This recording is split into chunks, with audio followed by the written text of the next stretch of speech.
Türkiýede Türkmenistany barýan uçarlary bilet almagyň ýene de batawaslyk göredi.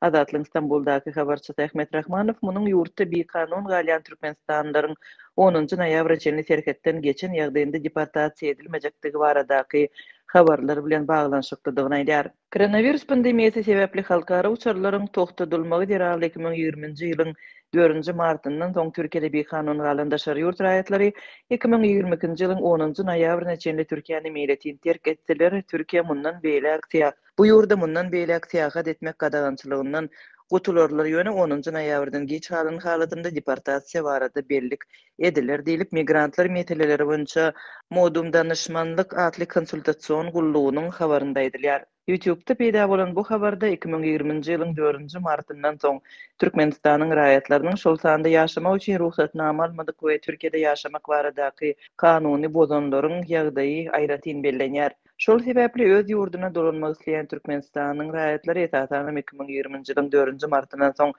kanun immigrantyň ýagdaýyna düşenleri işlerini goýup bilet tapsynlar, soňky günlere çenli garaşman mümkin boldugyny gysga wagtda ýola çykdyn. Şol wagtyň özünde de aeroportda wiza düzgünleriniň bozulmagy boýunça ofise baryp resmi namalaryny doldurmagy ýatdan çykarmaň diýip bu gullugyň YouTube kanalynyň alyp barajysy Hulya Taş aýdýar. Onuň sözlerine görä bu düzgün Türkiýanyň migrasiýa geňeşiniň 2020-nji ýylyň 15-nji iýunynda eglan eden pandemiýa sebäpli ýurdy terk etmedik daşary ýurtlularyň ýagdaýy bilen baglanyşykly karar esasynda ketgitlenýär.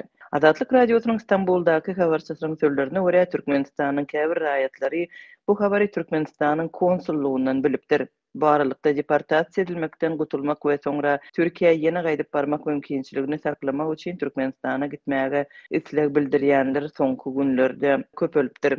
3 gün galdy bilediň bahasynyň üstündäki para ýyzygdarlar 5 gün ozal bu paralar $300-500 aralygynda emma muňa garamazdan adamlar islendik ýol bilen uçmak isleýärler diýip Ahmet Rahmanow aýdýar.